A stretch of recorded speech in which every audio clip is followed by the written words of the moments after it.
Bəzən insanın taleyi onun öz seçimi olmur.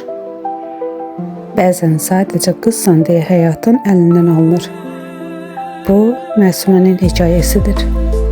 O sadəcə sevmək istəmişdi. Sadəcə bir dəfə xoşbəxt olmaq. Amma onun bir baxışı, bir gizli sevgisi bütün həyatını məhv etdi.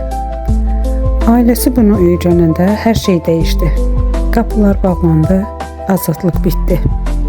Və Məsumənin taleyi artıq başqalarının əlində idi. Onun istəmədiyi bir kişi ilə evləndirdilər. İlk vaxtlar hər şey sakit göründü. Amma həyatın ən ağır tərəfi də məhz budur. Səssizcə dəyişir. Əri dəyişdi, həyat yoldaşı dəyişdi, ölkə dəyişdi və Məsumənin içində bir şey qırıldı.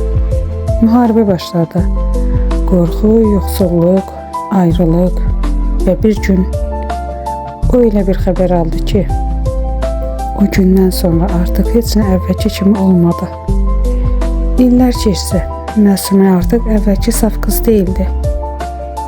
O güclü idi, amma içində bir boşluq vardı.